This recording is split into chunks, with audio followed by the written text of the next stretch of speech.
Wabihi nasta'inu ala umuri dunya wad din.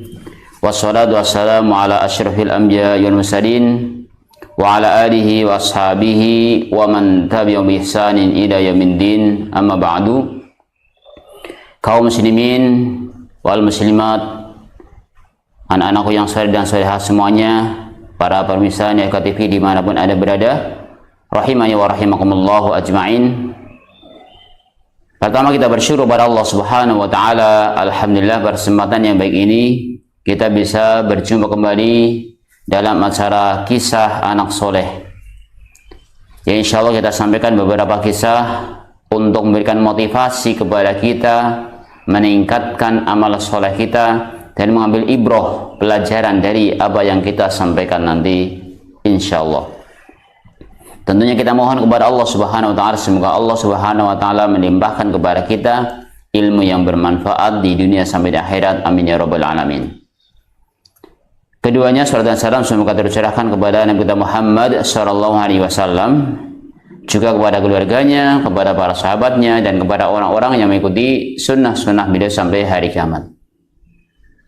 Anak-anakku yang semoga dirahmati oleh Allah Subhanahu wa taala, kemarin kita sampaikan kisah Abdullah bin Abbas yang menunjukkan beliau adalah hibrul ummah, yaitu ulama yang terkenal, ulama umat ini, di mana beliau kemarin pada episode pertama dikisahkan bahwa beliau suatu hari didatangi oleh berbondong-bondong orang, para thalabul ilmi, mencari ilmu, bertanya kepada beliau. Beliau bertanya tentang waris, tentang halal dan haram, bertanya tentang masalah agama lainnya, dan dijawab oleh beliau radhiyallahu anhu. Ini menunjukkan bahwasanya beliau adalah sahabat Nabi Muhammad SAW yang banyak ilmunya, maka sebagai rujukan daripada para sahabat radhiyallahu alaihim.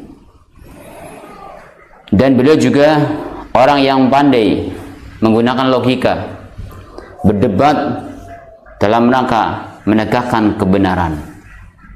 Maka insyaallah di sini kita lanjutkan kisah Abdullah bin Abbas, bagaimana beliau menghadapi seperti orang-orang Khawarij dalam berdebat dengan menggunakan logikanya.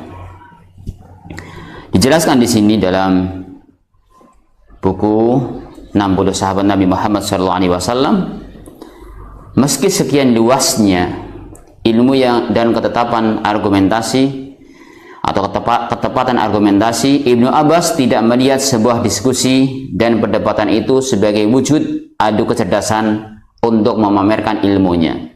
Jadi ketika berdebat bukan hanya untuk memamerkan ilmunya, bukan, kemudian bangga bila bisa mengalahkan lawannya, namun sebaliknya ia melihat itu sebagai jalan yang paling ampuh untuk mendapatkan dan mengetahui kebenaran. Jadi cara beliau ketika berdebat dengan seseorang bukan hanya sekedar untuk memenangkan, tapi bagaimana memberikan penjelasan yang jelas sehingga harapannya tampak kebenaran dan mau mengikuti kebenaran itu sendiri. Maka dalam kesempatan yang baik ini kita sampaikan kisah bagaimana Ibnu Abbas radhiyallahu anhu berdebat dengan orang Khawarij. Kaum Khawarij telah lama terpesona dengan logikanya yang sangat tajam dan adil. Jadi Ibnu Abbas logika yang bagus dan adil, orang Khawarij terpesona. Suatu hari ia diutus oleh Khalifah Ali kepada sekelompok besar dari kalangan Khawarij. Maka terjadilah perdebatan yang sangat memesona antara Ibnu Abbas dan mereka. Jadi Ali mengutus sahabat Abdullah bin Abbas ke sebuah kelompok namanya kelompok Khawarij, kemudian diajak diskusi oleh Abdullah bin Abbas. Ibnu Abbas meluruskan pembicaraan dan menyuguhkan argumen dengan cara yang menakjubkan hati orang berakal. Dari percakapan yang panjang itu, kita cukupkan mengutip cuplikan di bawah ini.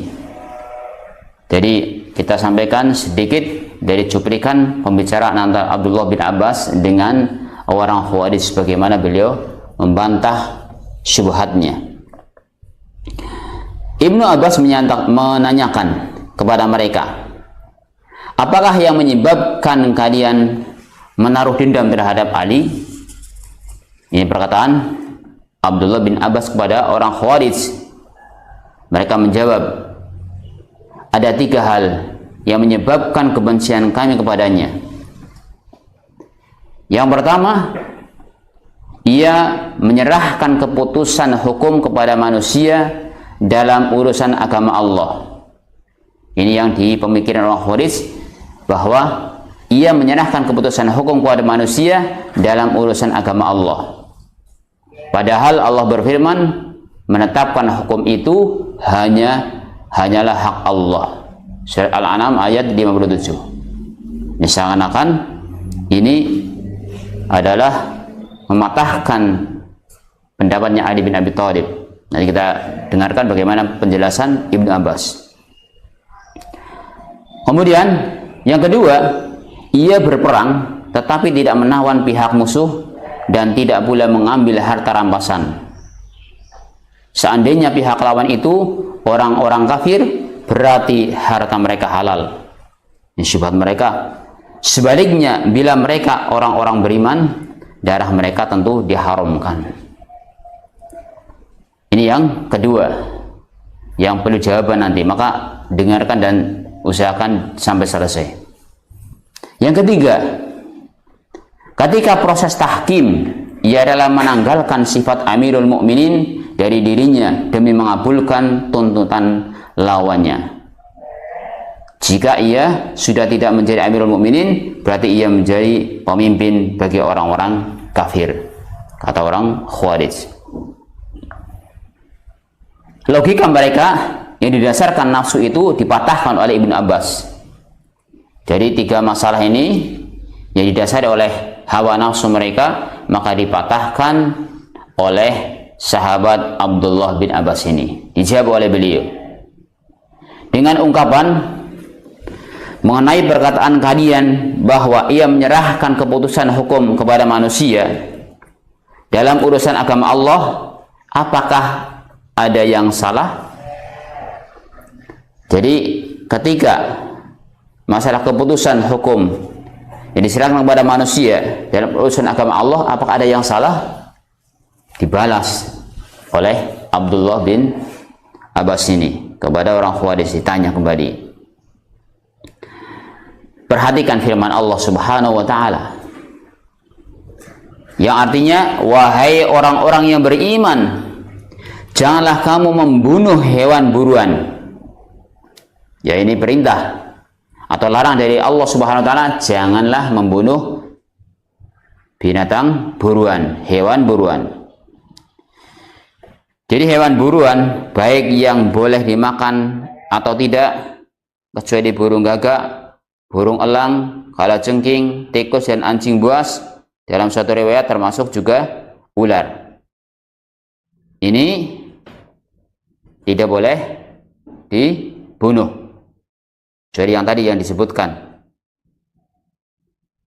Ketika kamu sedang ihram haji atau umroh, lagi haji atau umroh, tidak boleh membunuh hewan buruan.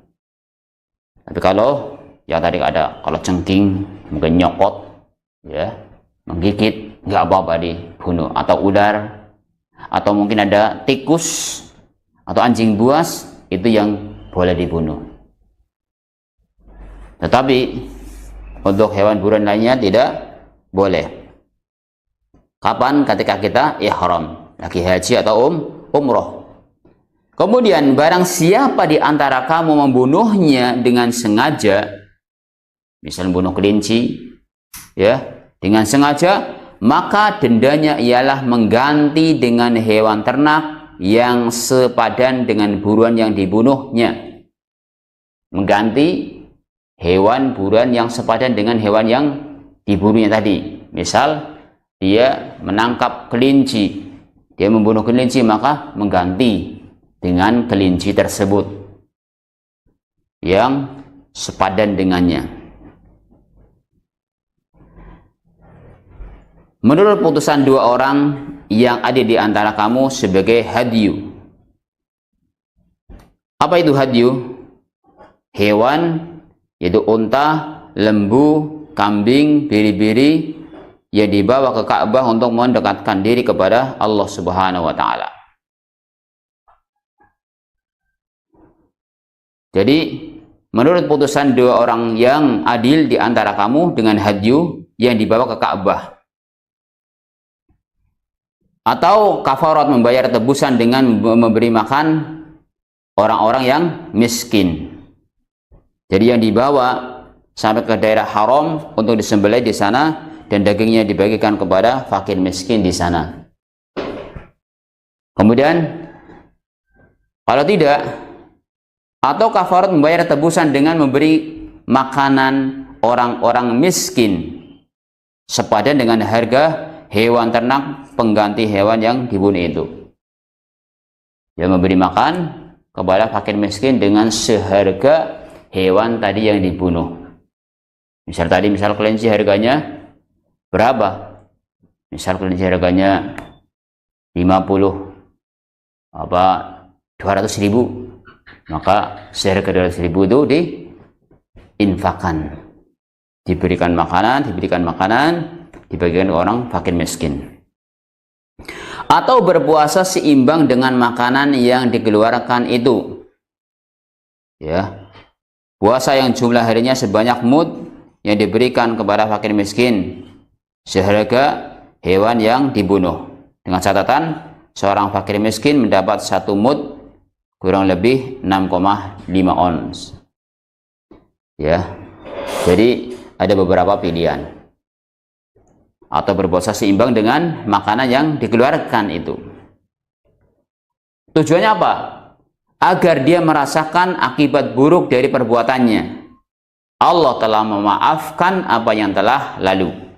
Tujuannya biar kamu karena membunuh kemarin, membunuh kelinci, maka harus mengganti kelinci. Atau kalau tidak, kamu beli makanan seharga kelinci itu. Atau tidak, kamu berpuasa juga seukuran harga kelinci itu. Jadi berapa mud nanti ketemunya. Kemudian tujuannya adalah agar mereka merasakan akibat buruk dari perbuatannya. Allah telah memaafkan apa yang telah lalu. Dan barang siapa yang kembali mengerjakannya, niscaya Allah akan menyiksanya.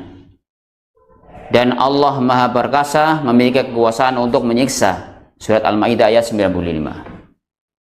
Coba perhatikan. Bagaimana ketika Abdullah bin Abbas menyampaikan firman Allah Subhanahu wa taala surat Al-Maidah ayat 95 untuk membantah tadi ketika Ali bin Abi Thalib menyerahkan hukum kepada manusia. Maka beliau menyampaikan, atas nama Allah jawablah pertanyaanku. Ya. Jawablah pertanyaanku, manakah yang lebih penting, menentukan keputusan hukum kepada manusia dalam urusan menjaga darah kaum muslimin, ataukah menyerahkan hukum kepada mereka dalam urusan seekor kelinci yang harganya 1 dirham? Ini pertanyaan dari Abdullah bin Abbas. Ya, manakah yang lebih penting, menentukan keputusan hukum kepada manusia dalam urusan menjaga darah kaum muslimin, ataukah menyerahkan hukum kepada mereka dalam urusan seekor kelinci yang harganya 1 dirham? Mana? Jawabannya mana? Menjaga urusan kelinci apa menjaga urusan manusia?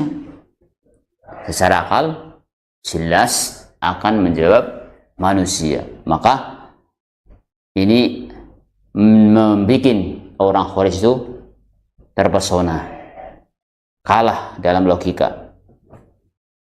Maka para pemimpin Khawarij itu tertegun menghadapi logika tajam dan kritis itu. Kemudian ulama umat ini melanjutkan bantahannya. Jadi yang pertama sudah dibantah ketika dia mengatakan berhukum kepada manusia atau menyerahkan keputusan hukum kepada manusia dalam urusan agama Allah, padahal Allah berfirman menetapkan hukum itu hanyalah hak Allah, maka dibantah oleh Ibnu Abbas. Ya, yang urusan buruan aja itu, menjaga buruan yang harganya sekitar 1 dirham itu aja suruh menjaga dan diserahkan kepada manusia. Bagaimana dengan urusan manusia? Tentu lebih untuk dijaga. Kemudian tentang ucapan kalian, ya, bahwa ia berperang tetapi tidak melakukan penawanan dan merebut harta rampasan. Apakah kalian menghendaki agar ia mengambil Aisyah, istri Rasulullah SAW, dan ibu bagi orang-orang beriman itu sebagai tawanan, dan pakaian perkabungnya atau berkabungnya sebagai barang rampasan? Tentu tidak. Ya, tentu tidak pantas. Di sini Nabi Muhammad SAW sebagai tawanan. Maka ini logika yang disampaikan oleh Abdullah bin Abbas kepada orang Khawarij. Logika ini membuat wajah orang-orang Khawarij tadi pucat, pasi, karena malu. Mereka malu menutupi muka mereka dengan tangan, ya, sampai malunya ditutupi tangannya. Iya ya, nggak pantas ya. Kemudian Ibnu Abbas beralih ke persoalan yang ketiga. Ucapan kalian bahwa ia rela menanggalkan sifat Amirul Mukminin dari dirinya sampai akhir tahkim. Dengarlah oleh kalian apa yang dilakukan oleh Rasulullah SAW pada hari Hudaybiyah, yakni ketika beliau mendiktekan isi surat perjanjian yang beliau adakan dengan orang-orang Quraisy. Perhatikan, beliau berkata kepada penulis, itu Ali, tulislah, inilah yang telah disetujui oleh Muhammad Rasulullah SAW.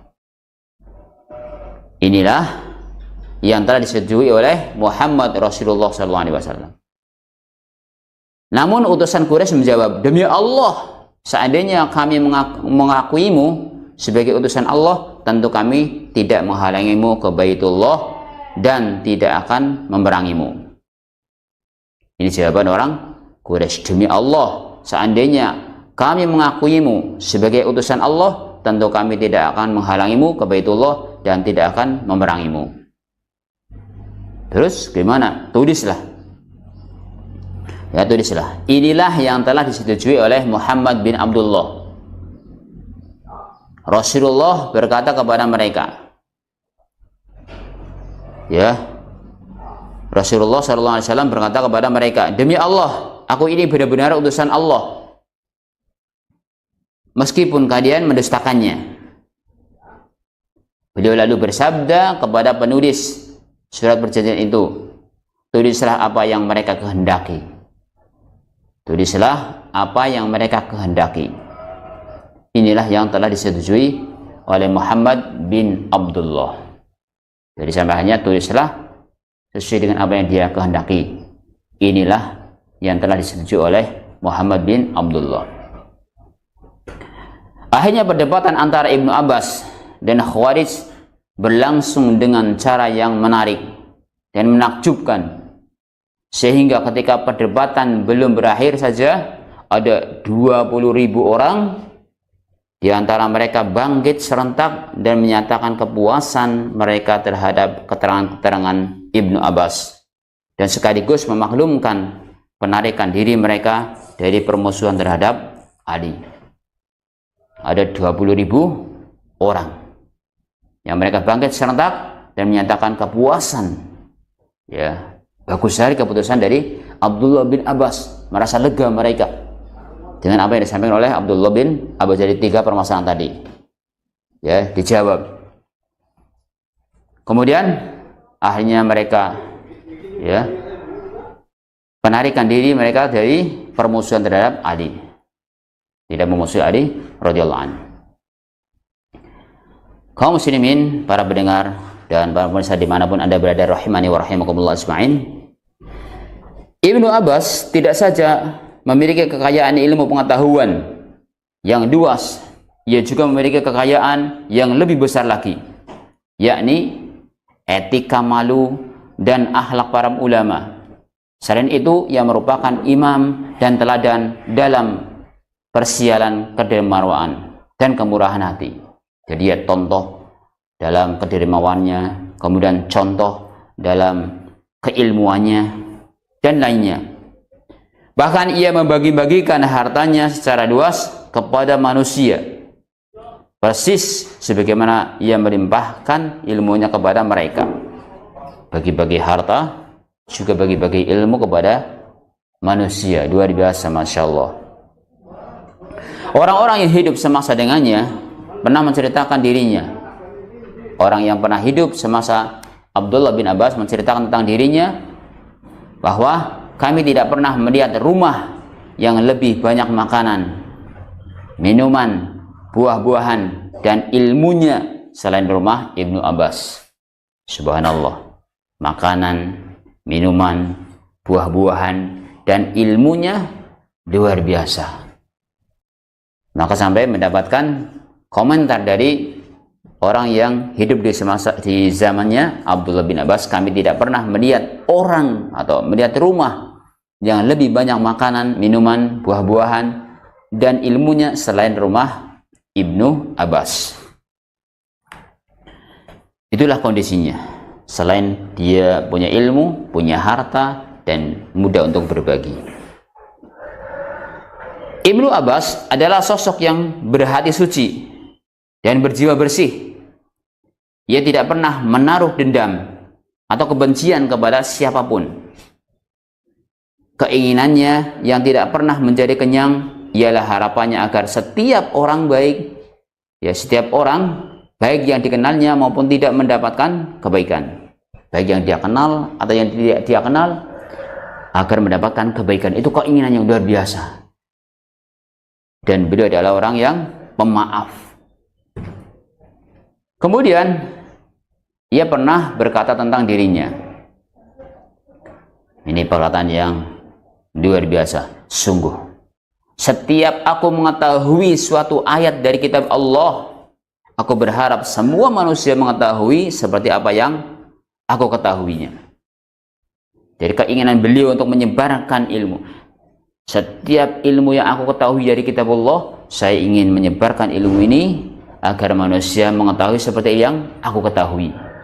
Berarti semangat jiwa dan untuk berdakwah begitu tinggi. Maka anak-anak semuanya, yang saudara-saudara semuanya juga berusaha demikian, bersemangat untuk menyebarkan ilmu. Ketika Anda bisa, teman-teman diajarkan, dia kasih tahu, berbagi informasi dan berbagi ilmu.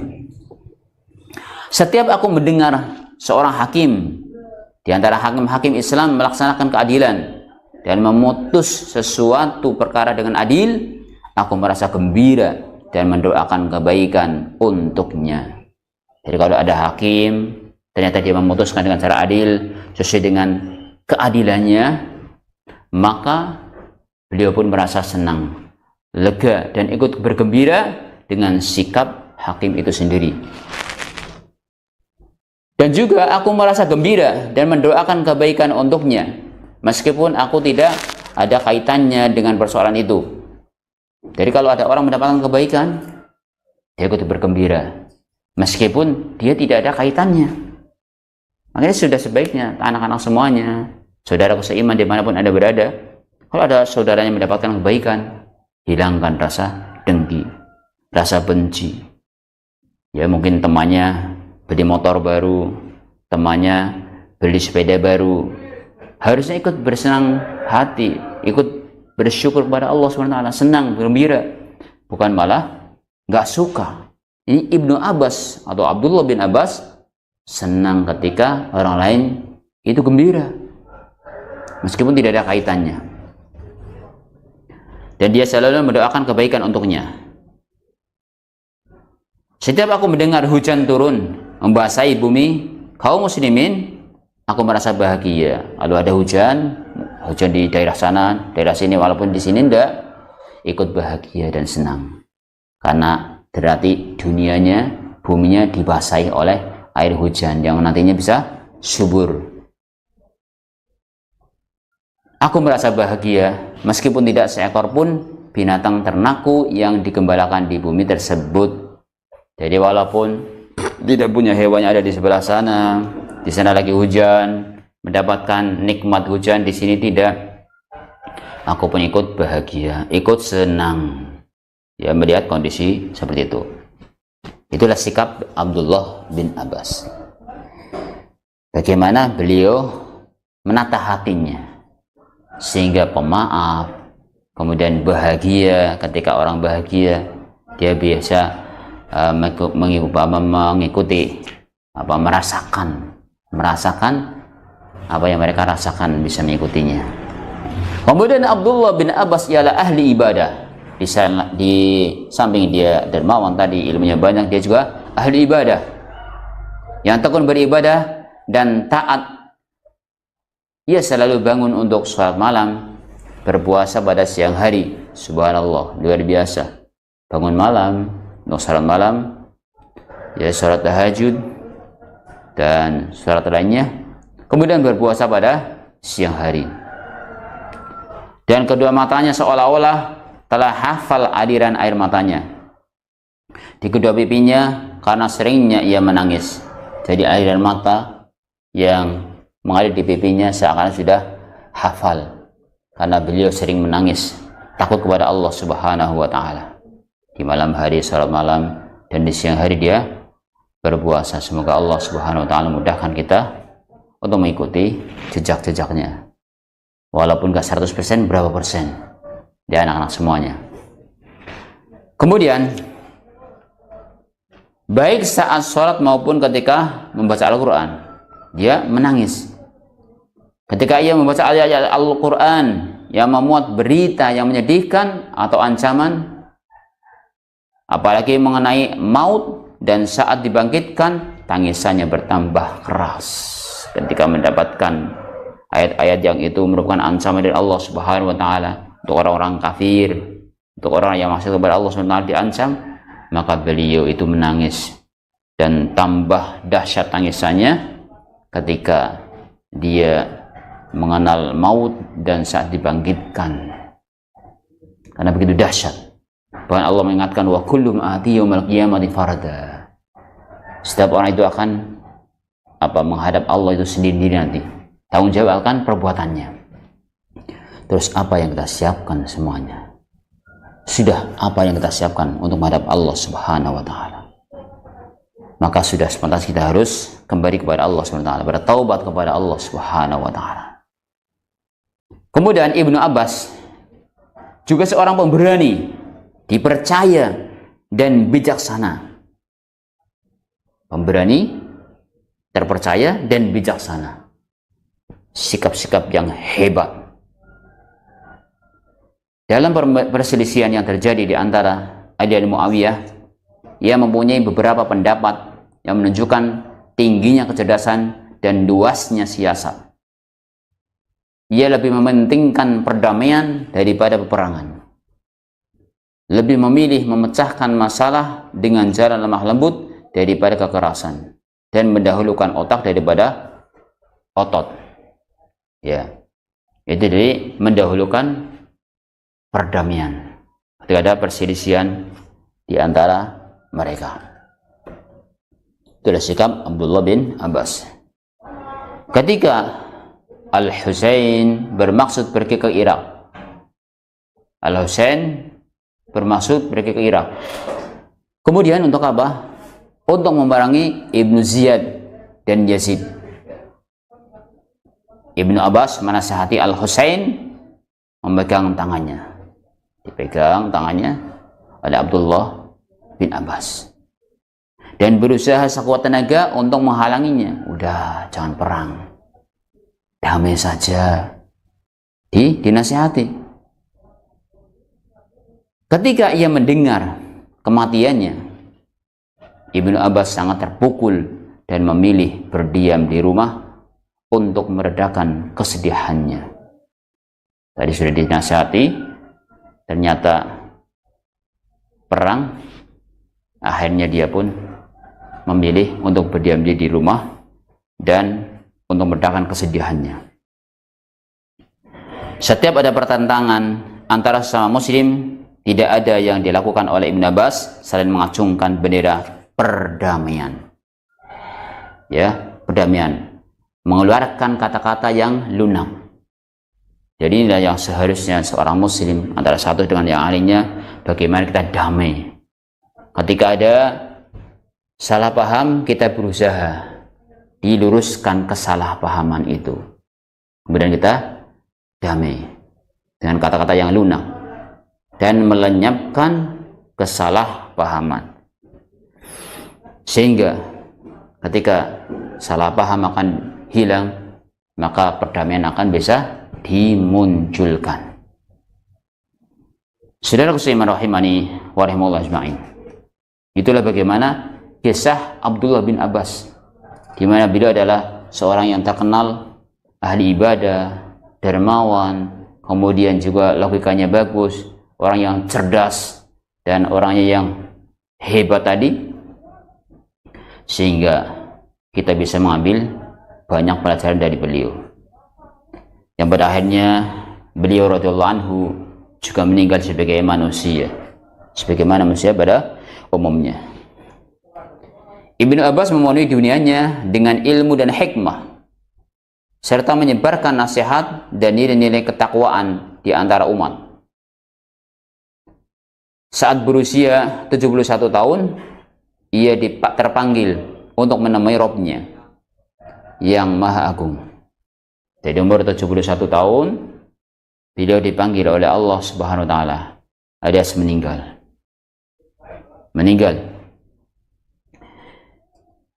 Kota Taif menyaksikan perarakan arak-arakan besar mengantarkan seorang mukmin menuju surganya. Jadi kota Taif, kalau panjenengan atau anak-anak yang saudara-saudara semuanya pernah ke Taif, ya. Kalau sekarang ada namanya Masjid Ibnu Abbas. Ya, Masjid Ibnu Abbas yang besar di kota Taif. Di sana ada pintu gerbang juga Masjid Ibnu Abbas. Sebagai bukti perjuangan Abdullah bin Abbas dulu di kota Taif itu. Maka dibangun di situ Masjid Ibnu Abbas namanya. Maka kalau anak-anak ke sana nanti ke kota Taif pas umroh bisa berkunjung ke Masjid Ibnu Abbas. Nah, Abdullah bin Abbas itu meninggal dan kota Taif menyaksikan perarakan arak-arakan besar mengantarkan seorang mukmin menuju surganya. Ketika jasad kasarnya mendapatkan tempat yang aman dalam kuburnya, sudut-sudut cakrawala berguncang disebabkan gema janji Allah Subhanahu wa taala yang benar. Subhanallah, seorang ulama besar, ulama masa kini meninggal dunia. Para penuntut ilmu merasa sedih ditinggal oleh beliau. Dan Allah Subhanahu wa taala berfirman, Ya ayyatuhan nafsul mutmainnah irji'i ila rabbika radiyatan mardiyah fadkhuli fi ibadi wadkhuli jannati. Wahai jiwa yang tenang, kembalilah kepada Rabbmu dengan hati yang ridho, lagi diridhoinya. Ya, ini nikmatnya orang beriman ketika meninggal, dia akan dimasukkan ke surga Allah Subhanahu wa taala. Irji'i ila rabbiki radiyatan mardiyah fadkhuli fi ibadi wadkhuli jannati. Maka masuklah ke dalam golongan hamba-hambaku dan masuklah ke dalam surgaku. Surat Al-Fajr ayat yang ke-27. ayat 27 sampai 30. Nah, ini mengingatkan kepada kita semuanya agar kita selalu menjaga keimanan kita kepada Allah Subhanahu wa taala. Menjaga ibadah kita kepada Allah Subhanahu wa taala. Itulah bagaimana kisah Abdullah bin Abbas yang sejak kecil sudah diajarkan ibadah oleh Nabi kita Muhammad SAW. Bahkan didoakan secara khusus. Apa doanya kemarin? Allahumma faqihhu fiddin wa'allimhu at-ta'wil. Ya Allah, pahamkanlah dia dalam masalah agama. Dan ajarkan kepadanya tafsir. Sejak kecil diajarkan oleh Nabi SAW. Dan didoakan oleh Nabi SAW. Dan sampai besarnya beliau menjadi ulama. Ulama yang beliau ilmu begitu banyak. Sampai-sampai ketika sudah meninggal, karena semangatnya, maksudnya sudah meninggal Nabi Muhammad SAW sudah wafat, begitu semangatnya beliau berusaha mencari ilmu setelah Nabi Muhammad SAW meninggal kepada para sahabat. Bahkan yang didatangi sampai heran, ya, heran. Salah satu biasanya kemarin, kok kamu kesini?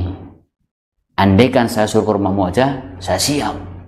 Itu enggak, saya ingin mengambil ilmu dan ingin belajar pada engkau. Ya, akhirnya beliau menjadi ulama. Akhirnya datanglah para sahabat lain, penuntut ilmu lain, berduyun-duyun untuk menanyakan ilmu kepada Abdullah bin Abbas tentang halal haram, kemudian tentang warisan, tentang masalah tafsir Al-Quran dan lainnya. Dijawab oleh Abdullah bin Abbas yang luar biasa. Begitu cerdasnya, sampai-sampai yang tadi kami sampaikan, kisah berdebatnya dengan orang Khawarij, ada hal-hal yang tadi disampaikan dibantah oleh Abdullah bin Abbas. Di antaranya salah satunya tadi adalah bagaimana Abdullah bin Abbas membantah ketika berhukum dengan hukum Allah. Bagaimana? Ya, coba, lebih berharga mana? Kehormatan manusia dengan seekor kelinci. Kelinci aja dihukum kembali dengan keputusan manusia. Bagaimana dengan kehormatan manusia? Maka dibantah semuanya oleh Abdullah bin Abbas. Dari kisah ini, dari kisah Abdullah bin Abbas yang mulia ini, ada beberapa pelajaran. Yang pertama, hendaknya kita semangat untuk thalabul ilmi. Semangat untuk mencari ilmu, thalabul ilmi. Sejak kecil, Abdullah bin Abbas sudah belajar bersama Nabi Muhammad SAW. Sehingga ilmu membekas, dan sampai besarnya jadi membekas pula. Karena kita tahu bahwasanya menuntut ilmu hukumnya wajib bagi seorang muslim maupun muslimah. Jadi anak-anak semuanya terus untuk belajar dan belajar. Belajar di pesantren, belajar di sekolah Islam dan yang lainnya. Untuk belajar terus, pelajari ilmu agama. Sebagaimana Abdullah bin Abbas. Kemudian doa dari orang yang saleh itu penting. Doa dari orang yang saleh itu penting.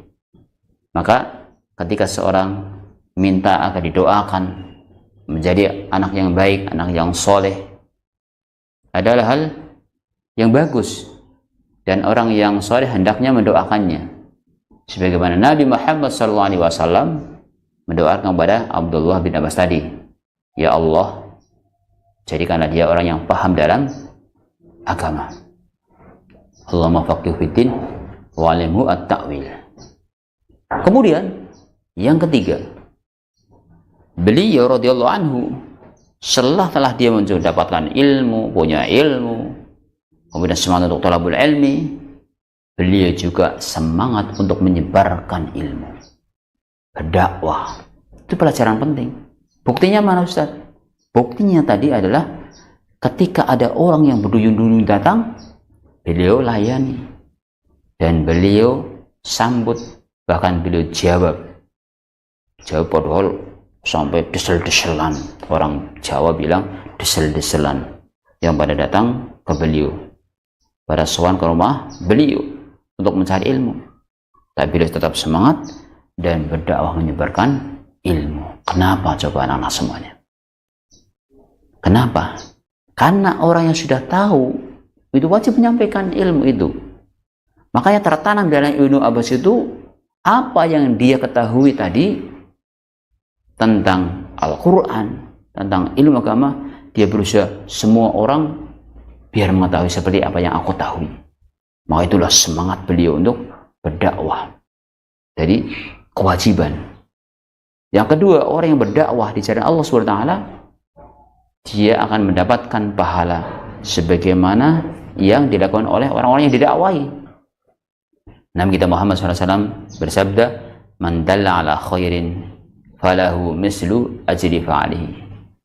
Barang siapa yang menunjukkan kebaikan, dia akan mendapatkan pahala sebagaimana apa yang dilakukan oleh orang tersebut. Kemudian di antara pelajaran berikutnya adalah kita agar menjaga istiqomah kita untuk selalu beribadah kepada Allah Subhanahu wa taala, sebagaimana Abdullah bin Abbas tadi, dia rajin beribadah di malam hari, sholat malam, di siang hari dia berpuasa dan menjaga amal-amal yang soleh tadi.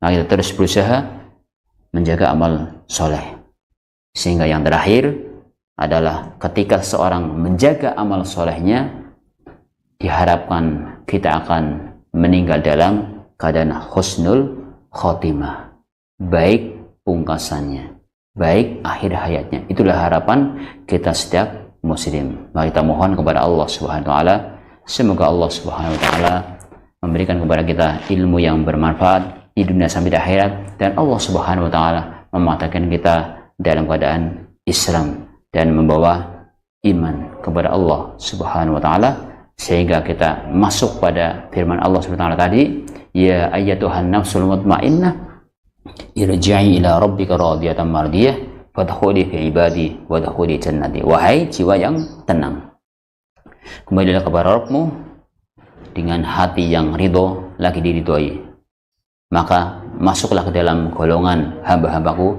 dan masuklah ke dalam surgaku. Amin ya robbal alamin. Demikian yang bisa kami sampaikan, semoga bermanfaat untuk kita semuanya di dunia sampai akhirat, dan mohon maaf atas segala kesalahan dan kekurangan kami apabila dalam penyampaian kami kurang bisa dipahami. Subhanakallahumma bihamdika asyhadu an la ilaha illa anta astaghfiruka wa atubu ilaik. Assalamualaikum warahmatullahi wabarakatuh.